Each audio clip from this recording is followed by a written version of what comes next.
As they're talking, a helicopter arrives, dropping off what appears to be an admiral, his crew, and of all people, Chapman. I've often wondered why Chapman is always involved with these things. The guy's not even a sub-visor. Hell, he's not even principal of his school. He's the assistant principal. And yet he always seems to be Visor 3's right-hand man, leading entire operations, assisting in huge ones like this. What's his story here? Is the military just shrugging off the fact that a high-ranking admiral brought in the assistant principal of an obscure junior high and is letting him walk around without security clearance?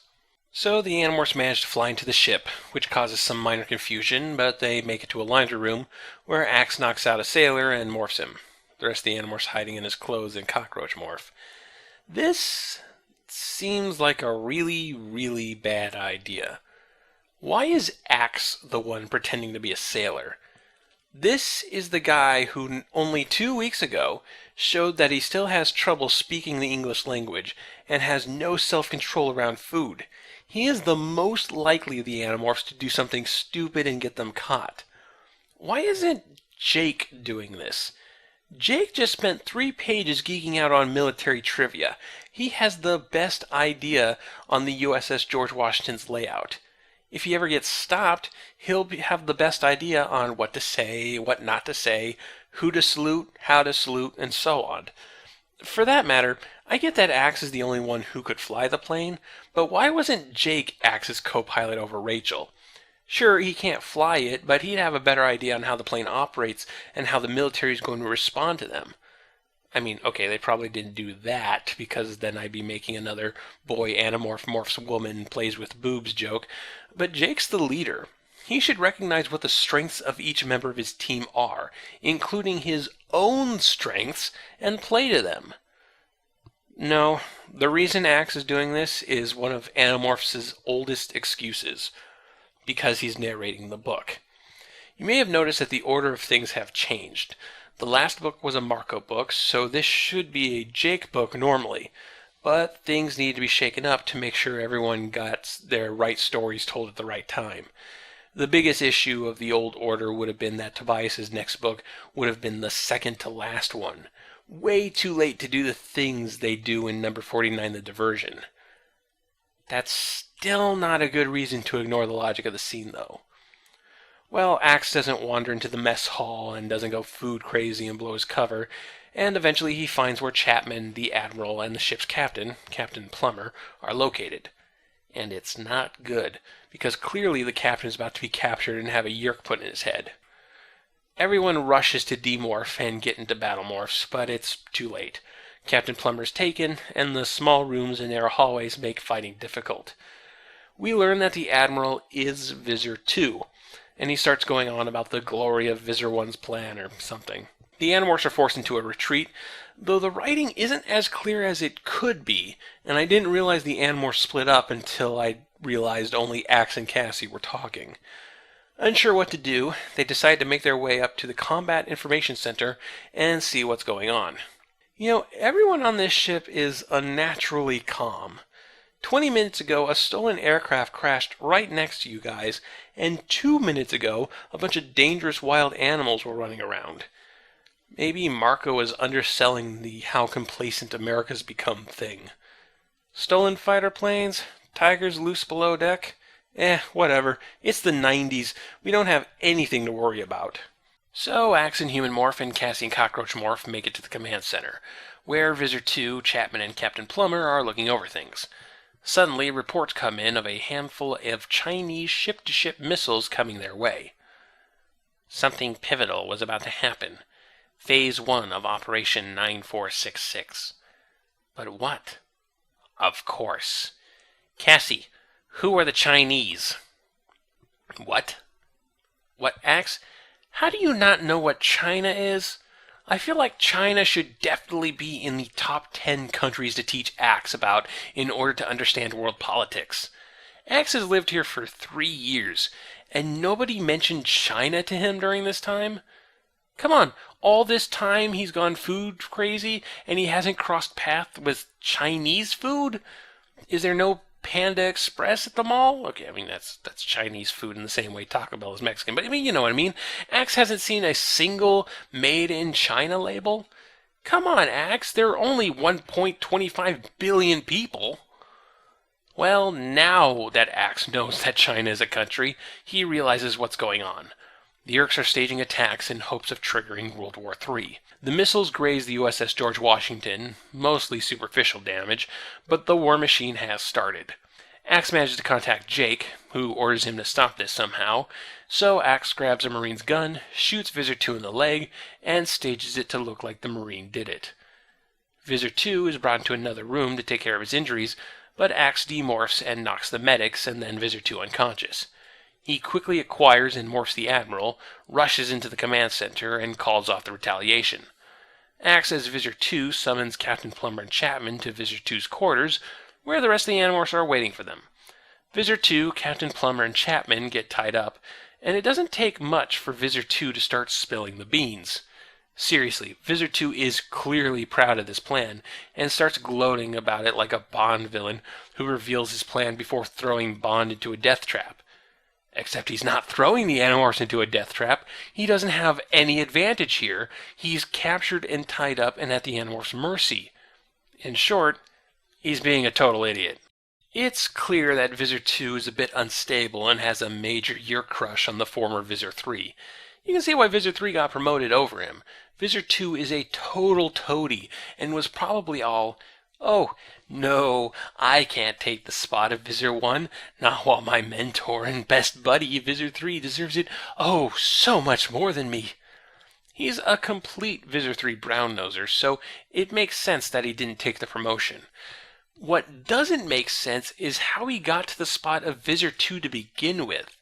He's not the most stable of personalities, and he doesn't have much of a resume. The now deceased Visor 1 was ruthless and didn't play by the rules, but she was wicked smart, a master manipulator, and had the distinction of discovering the first Class 5 species. Visor 3 is kill-crazy and unpredictable, but he's been around since the beginning of the Yeerk Empire. He was a major player in their formative years. He's mastered the art of bullying up the ranks, and the fact that he's the only Andalite controller makes him a walking battle flag for the Yeerks. We don't know much about Visor 4, but he did lead the invasion of the Lyran homeworld, and even after getting demoted, he still took risks that ended up with him discovering the Time Matrix. But Visor 2? Visor 2 is just a trained seal with loose lips. However, the brilliant plan proceeds unhampered. In slightly less than 2 hours, the Visor went on, no matter what actually happens between now and then, our people in government will receive detailed reports of a vicious Chinese attack on the George Washington Carrier Battle Group and order a particular nuclear submarine manned exclusively by taxons to launch what is by Yeerk standards a quite primitive, however effective, nuclear fusion device against certain Chinese cities. The Chinese will respond in kind, war will escalate and spread, and before long the human population will be severely reduced in number and depleted of weapons. A perfect time for the glorious Visor 1 to conquer planet Earth. See, if Visor 2 had just kept his mouth shut, the Animorphs couldn't do anything to stop this, and the plan would have gone down without a hitch. Well, maybe. A submarine full of taxons? That's a disaster waiting to happen. One taxon gets a paper cut, and in 10 minutes you have taxon puree in a tin can. Why taxons? Are they just cheap labor? The Animorphs try to force Visor 2 to call off the sub, but nothing happening. He's ready to die for the cause. That's when all hell breaks loose. The USS George Washington is supposed to be destroyed in this plan, and since the Earth can't do it with Chinese missiles now, they'll have to do with bug fighters instead. So ships fly in and start wrecking the convoy. In the chaos, Visor 2 and Chapman manage to escape. What follows is a 4-chapter runaround as the Animorphs scatter and try to help the military fend off the bug fighters and Hork-Bajir troops. Yeah, the Earth military puts up a fight, but it's clear they're outmatched in just about every way. This is basically a sample of what a full-scale Yeerk invasion would look like. Our first real glimpse at what the former Visor 3 has planned for Earth. And it's hopeless. Earth is fucked. It's pretty terrifying, and I just wish it was written better. I'm sorry, but I'm really not a fan of what Ellis Donner tries to do here. First off, it really is a runaround, with a bunch of scenes that accomplish nothing but to stretch things out. Axe chases down Chapman, gets knocked out immediately. Chapman locks him up in a room instead of killing him. Axe wakes up and breaks out immediately because Chapman forgot Andalites have tail blades. And that's it. But whatever. That was pretty much just a waste of time. We get a death scene with Captain Plummer, but it would be a bit sadder if we knew anything about the guy. Axe knows as much about Captain Plummer as he does the hundreds of soldiers getting murderized by Hork-Bajir right now. Why hold a eulogy for him? And then there's the sudden change in writing style. Tragedy upon tragedy. The Yeerks train Dracon beams on the other ships in the battle group. One by one. Horrible explosions. Towers of smoke and flame, rising what seemed like miles into the air. The destruction was nearly unbelievable. Whoosh! I jumped out of the path of some incendiary device, some sort of fireball. Out of the path of the man in flames, stumbling towards me. No order to this battle. No plan. No battle lines. No strategy. No rules of engagement. Just mad desperation. Kill or be killed. Or run away. And it just keeps going on like that with just these one-sentence paragraphs.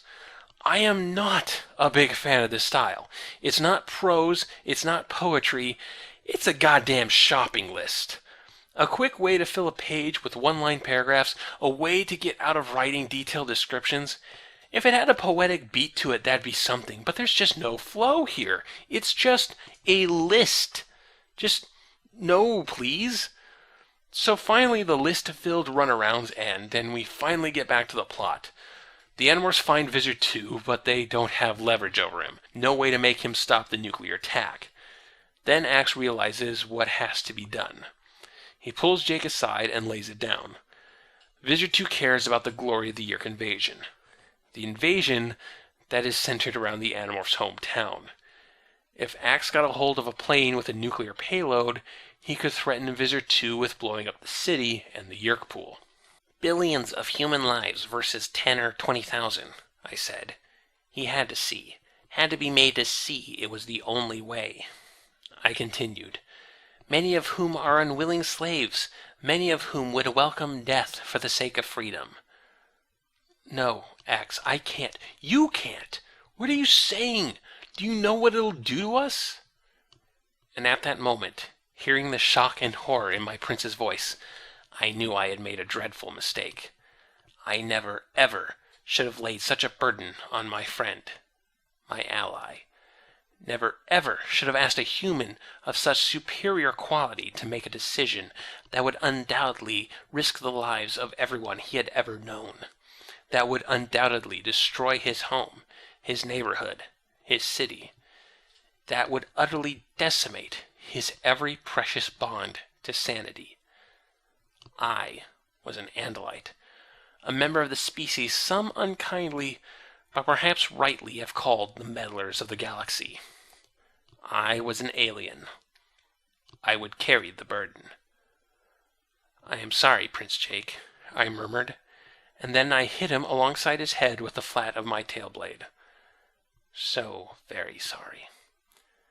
So after distracting Cassie, because, come on, Cassie would throw a fit, Axe manages to get Tobias, Marco, and Rachel to help him rig up a plane to carry out this horrible mission. They load up Visor 2, and Axe starts flying towards the city. Axe gives Visor 2 the ultimatum. Call off the strike, or the Yeerk pool is vaporized. Visor 2 struggles a bit, but eventually caves in, calling it off. The book ends with Axe still in the air, having just disobeyed his prince, knowing that the Animorphs may never trust him again, and knowing deep inside himself he would make the compromise. If it had come to it, he would have dropped that bomb. Post-book follow-up. In our last book, things changed. In this book, we explore the consequences of those changes, and it's truly frightening. This is probably the most helpless the Animorphs have ever been. Hundreds die, and they only manage to save the day by going into some dark, bleak places. We couldn't be any further from Hellmacrons and Buffahumans as we are now. So it's kind of odd how forgettable it all is. I mean, speaking personally, I forgot almost everything about this book before I reread it for this video. All I recalled going in was, Visser 2 shows up, Axe flies a plane. So why was that? Why hasn't this book stuck with me like so many others? Well, first off, it's a tense, important book for the final arc. But as an Axe book, it's pretty underwhelming. A lot of Axe's inner monologues is him thinking about his loyalties to his people and to his friends. You know, that thing he goes on about in every other Axe book. It's gotten stale, and really doesn't have anything to do with what's going on here. Most of the moral conclusions Axe makes could have been made by any of the other characters. It just had to be Axe to do this because he's the only one who can fly an airplane. Another issue was the setting. The aircraft carrier setting could have been a neat place to explore, but it felt dead. Nobody seems to be reacting to things as they should be. Stolen plane crashes right next to them? Who cares? Wildlife running through the halls? Well, that's a little weird, but I've got stuff to do. The Admiral just got shot? Whatever. You gotta start bombing them with alien fighter planes before you can snap these guys out of their daydreaming. And then the military versus Yeerk thing runs long. We get a bunch of pointless scenes, one-dimensional characters die and we're supposed to care, and the writing style, that grocery list stuff, it's pretty crappy. I don't know why. It's completely different from how Ellis Donner wrote her last book, which just oozed with grimy style like a Charles Bukowski book. There's none of that here. Visser 2 is a disappointing villain. He's a non-threat and rather stock in his "I will now tell you the whole plan" blabbering. Easily the worst of the Vissers.